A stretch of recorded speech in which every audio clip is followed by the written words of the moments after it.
పట్టడక్కల్ ఆలయ సమూహం నుండి మొదటి భాగంలో కొన్ని ఆలయాలను మనం చూసాం.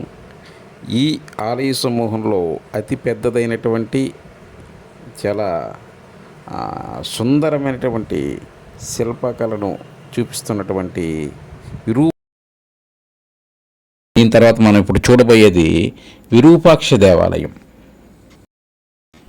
ఈ విరూపాక్ష ఆలయం పట్టడికల్ స్మారకాలలో అతి పెద్దదిగా అత్యంత సున్నితంగా తీర్చిదిద్దబడిన ఆలయంగా భావించబడుతుంది. శాసనాల్లో ఈ ఆలయాన్ని దీన్ని ప్రాయోజితం చేసిన రాణి లోకమహాదేవి పేరున శ్రీ లోకేశ్వర మహాశల ప్రసాదగా పేర్కొన్నారు. దీని నిర్మాణ కాలం సుమారు సామాన్య శకం 740గా నిర్ణయించబడింది.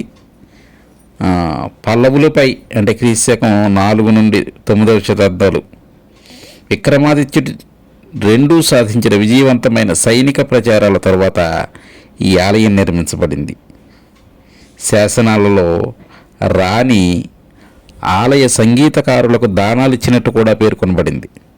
అలాగే ప్రధాన శిల్పి గుండ అనివరితాచార్యుడు అనే వాస్తుశిల్పిని గుర్తిస్తూ రాజా విక్రమాదిత్యుడు II అతనికి పెరిజెరప్ప పట్ట అనే గౌరవ బిరుదును ఇచ్చినట్లు కూడా శాసనం మనకి ఇక్కడ తెలియజేస్తుంది. ఈ ఆలయం బాగా అభివృద్ధి చెందిన ద్రావిడ వాస్తు శిల్పశైలికి ఉత్తమ ఉదాహరణగా నిలుస్తుంది. నిర్మాణ నాణ్యత, విస్తృతి మాత్రమే కాకుండా శిల్ప పట్టాల క్రింద శిల్పుల పేర్లు కూడా చెక్కబడి ఉండడం దీనిలో విశేషం. పట్టడికల్లోని ఇతర ఆలయాల మాదిరిగానే విరూపాక్ష ఆలయం కూడా తూర్పు ముఖంగా నిర్మించబడింది. దీనికి చదరపు గర్భగృహం కేంద్రంగా ఉంది. గర్భగృహంలో ఒక శివలింగం ప్రతిష్ఠించబడింది. దీని చుట్టుముట్టేలా కప్పబడిన ప్రదక్షిణ మార్గం, అలాగే గర్భగృహం ముందు ఒక అంతరాలం కూడా ఉంది. దాని లోపల 2 చిన్న చిన్న విగ్రహాలు ఉన్నాయి. వీటిలో గణేశుడి విగ్రహం, మహిషాసుర మర్దిని రూపంలో, దుర్గాదేవి రూపంలో పార్వతీ ప్రతిమలు కూడా ఎదురెదురుగా ఉన్నాయి. ఆలయానికి బయట ఉన్న నంది మండపం తూర్పు పడమర అక్షంపై సరిగా అమర్చబడింది. అదే అక్షంపై మండపం, అంతరాలం కూడా ఉన్నాయి. ఆలయ సముదాయంలో గోడలతో చుట్టుముట్టబడిన చతుస్రాల సమ్మేళనంతో కూడిన దీర్ఘచతురస్రాకారంలో నిర్మించబడింది. ఈ గోడలు శిల్ప అలంకరణలతో అలంకరించబడ్డాయి. ఈ ప్రాంగణంలో అనేక చిన్న చిన్న విగ్రహాలు, పునాది అవశేషాల ఆధారంగా ఒకప్పుడు ఇక్కడ 32 ఉప విగ్రహాలు ఉన్నట్లు భావిస్తారు. అయితే వీటిలో చాలావి కాలక్రమేణా నశించిపోయాయి. ప్రవేశ ద్వారం ఒక మండపానికి దారితీస్తుంది. ఇందులో 18 స్తంభాలు ఉన్నాయి.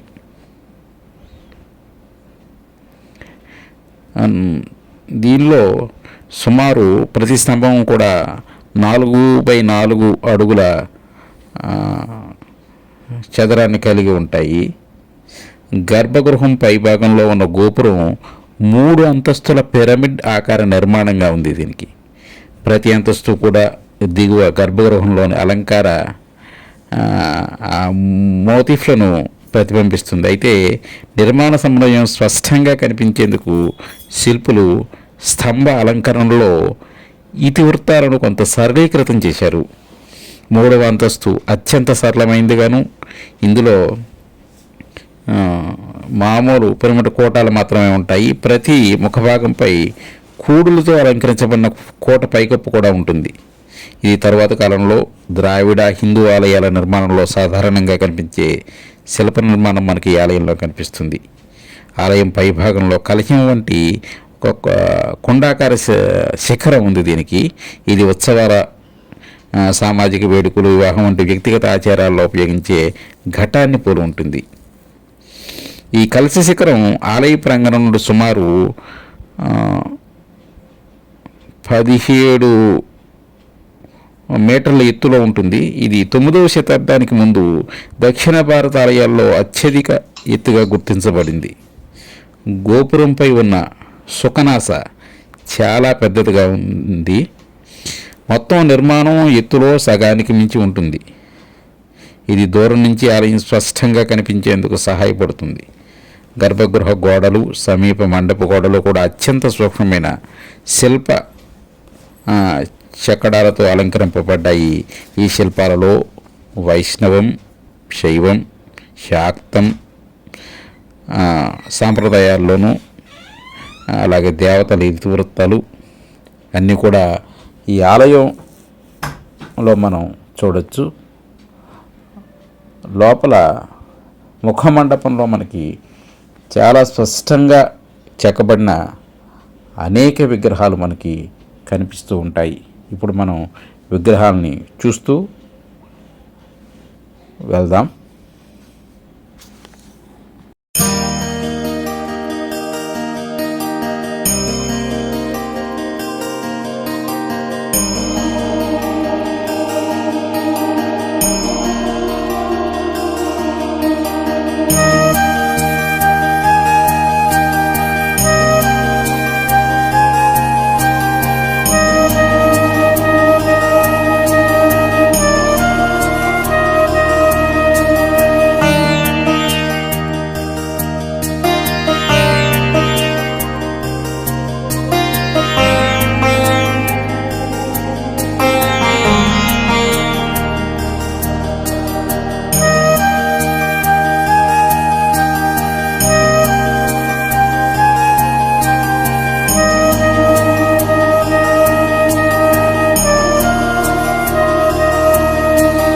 ఇప్పుడు మనం ప్రధానాలయంలో శివలింగాన్ని దర్శనమిస్తున్నాం.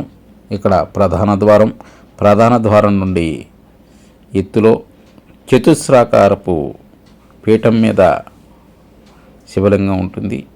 ఇక్కడ చాలా సూక్ష్మమైన శిల్పకళా నైపుణ్యంతో ఈ ద్వారాన్ని నిర్మించడం జరిగింది.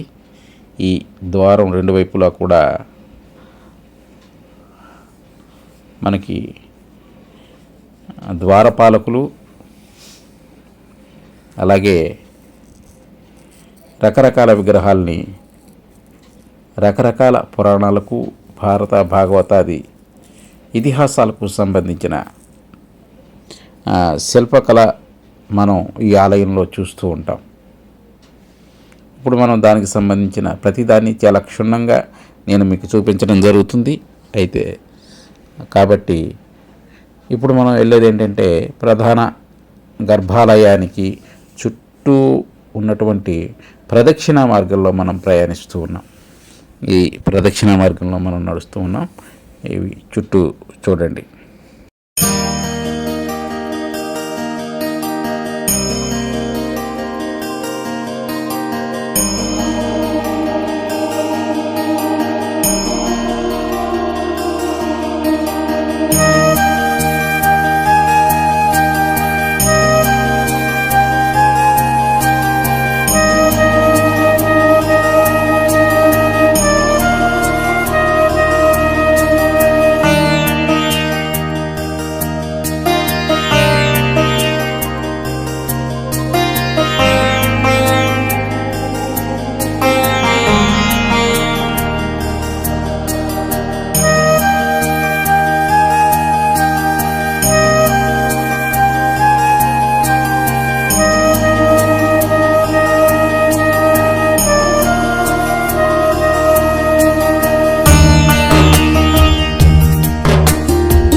ఈ ఆలయంలో చారిత్రకంగా ఎంతో ప్రాధాన్యత కలిగిన శాసనాలు ఉన్నాయి.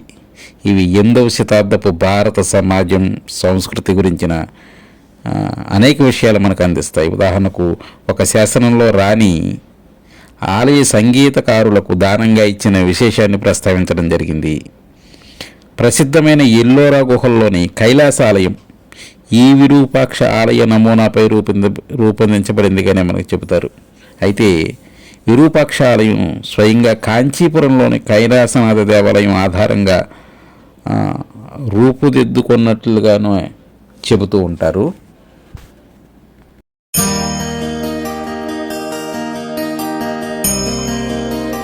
విరూపాక్ష ఆలయ బాహ్య గోడలు, ముఖద్వారం వద్ద ఉన్న శిల్పాలు వివిధ శిల్ప సమ్మేళనాలకు వాహకాలుగా ఉండి ప్రారంభ చాళుక్య స్మారకాలలో అత్యధిక సంఖ్యలో ఉన్న శిల్ప సమాహారంగా పేర్కొనబడ్డాయి. హిందూ దేవతా ప్రతిమలతో పాటు అనేక శిల్పపట్టాలపై మానవులను కూడా చూపించారు. వివిధ జంటలుగా, వివిధ శృంగార భంగిమల్లో లేదా వ్యక్తులుగా ఆభరణాలు ధరించి లేదా పనిముట్లను వస్తూ కూడా ఇక్కడ మనకి కనిపిస్తూ ఉన్నాయి. వివిధ విభిన్న ఇతివృత్తాలను ప్రతిబింబిస్తాయి. అనేక మంది ఋషులు, విష్ణు యొక్క శిల్పాలు, శివుడు యొక్క శిల్పాలు, రకరకాల కమలాలు, అలాగే గజేంద్ర మోక్షానికి సంబంధించిన విష్ణు విగ్రహాలు, ఆశ్రమ జీవనం, ఇలాగా రకరకాల విగ్రహాలు మనకి ఈ ఆలయంలో మనకి దర్శనమిస్తూ ఉంటాయి.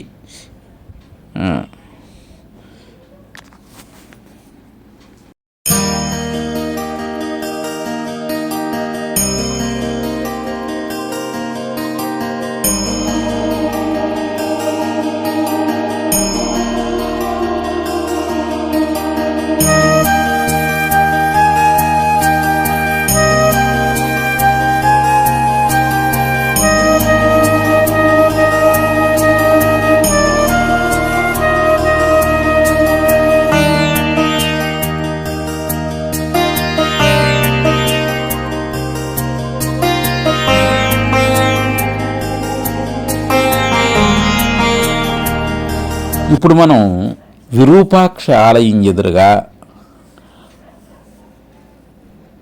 విరూపాక్ష ఆలయానికి విరూపాక్షని చూస్తూ ఉన్న నంది మండపంలోకి మనం ప్రవేశిస్తూ ఉన్నాం. కొన్ని వందల సంవత్సరాల క్రితం చెక్కిన ఈ నందిని మనం చూస్తున్నాం. ఎప్పటికీ కూడా చాలా ఫినిషింగ్, మంచి పాలిష్తో చేసి ఇది భారతదేశంలోనే ఒక ప్రసిద్ధమైన నందిగా దీన్ని చెబుతారు.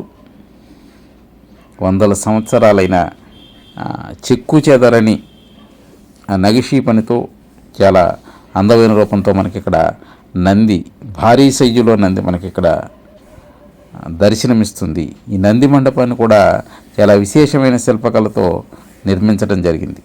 చాలా పెద్ద ఎత్తులో మనకి నంది ఉంటుంది. ఇక్కడ మనకి ప్రవేశ ద్వారం నుంచి ముఖ గర్భగృహంలో ఉన్న శివుడికి ఒకే మార్గంలో మనకి ఈ నంది మనకి అమర్చబడి ఉంటుంది. ఇక్కడి నుంచి మనం గర్భగుడిని చూస్తూ ఉన్నాం. విశేషమైన నంది విగ్రహాన్ని మనం ఇప్పుడు చుట్టూ కూడా చూస్తూ ఉన్నాం.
ఇప్పుడు ఆలయం చుట్టూ బయట గోడలను చూస్తూ ఉన్నాం. ఇక్కడ లింగోద్భవమూర్తి విగ్రహాన్ని మనం ఇక్కడ చూస్తున్నాము. లింగోద్భవమూర్తి ఆలయం బయట ఆలయ బయటి గోడల మీద అలంకరించబడిన రకరకాలైన విగ్రహాలను, శిల్పాలను, చాలా భారీ ఎత్తులో నిర్మించిన శిల్పాలు. ఇక్కడ మన ఒక శాసనం కనిపిస్తూ ఉంది. ఇలాంటి శాసనాలు గుడి అంతా కూడా, ఆలయం అంతా కూడా చాలా చోట్ల మనకి ఈ శాసనాలు ఇక్కడ కనిపిస్తూ ఉంటాయి. చూడండి, కనిపించేది లింగోద్భవమూర్తి విగ్రహం. ఆలయం బయట గోడలపై కనిపించే ముఖ్యమైన విగ్రహాల్లో నరసింహుడు, వరాహుడు, భైరవుడు, అలాగే నటరాజు, హరిహరుడు, లకులీశుడు. అంటే లకులీశుడు అంటే శైవ సంప్రదాయంలో ఉన్న ఒక రకమైన విగ్రహం. అలాగే బ్రహ్మ, దుర్గాదేవి, సరస్వతీదేవి, లక్ష్మీదేవి మొదలైన అనేకమైన విగ్రహాలు మనం అనేకమైన సూక్ష్మమైన శిల్పకళను మనం ఈ ఆలయంలో చూస్తాం. ఆలయం చుట్టూ నేను మీకు చూపిస్తూ ఉన్నాను, చూడండి.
ఇప్పుడు మనం చూస్తున్నది విరూపాక్ష ఆలయానికి ప్రవేశ ద్వారం. ఈ ప్రవేశ ద్వారం ఆలయానికి తూర్పు వైపున ఉంటుంది. ఈ ఆలయం లోపలికి వెళ్ళడానికి ఇది ప్రవేశ మార్గం. ఇప్పుడు మనం ఆలయం నుండి బయటికి వెళ్ళేప్పుడు నేను వీడియోని తీయడం జరిగింది. చూడండి, ఎదురుగా మనకి పెద్ద నంది కనిపిస్తూ ఉంది. ఈ నంది చాలా వరకు పాడైపోయింది. ఇది మన మహమ్మదీయుల కాలంలో దీన్ని చాలా వరకు నాశనం చేసి ఉండొచ్చు. మనకి ఎదురుగా కనిపించేది ఏంటంటే, మనకి కింద కనిపించేది నది, మలప్రభా నది. ఈ మలప్రభలో స్నానం చేసి ఇలాగా అప్పుడు ఆలయంలోకి ప్రవేశించేవారు. ఈ ఆలయం నీటినే, ఈ నదిలో ఉన్న నీటినే ఆ కాలంలో రాజుల పట్టాభిషేకానికి చాలా పవిత్రమైన జలంగా ఈ జలాన్ని ఉపయోగించేవారు. ఈ మలప్రభ కృష్ణానదికి ఉపనది. ఇది మలప్రభ, ఘటప్రభ అనేవి కృష్ణానదికి ఉపనదులుగా ఉంటాయి. ఇది ఉత్తరం వైపు ఈ నది ప్రవహిస్తుంది కాబట్టి ఉత్తరవాహినులన్నింటినీ కూడా పవిత్ర గంగాజలంగా భావిస్తూ ఉంటారు. ఈ జలాలతోనే అప్పటి రాజుల పట్టాభిషేకాన్ని కూడా నిర్వహించేవారని ఇక్కడ శాసనాలు మనకు చెబుతూ ఉన్నాయి. అలాగే చరిత్ర ఆధారాలు కూడా మనకు కనిపిస్తూ ఉన్నాయి.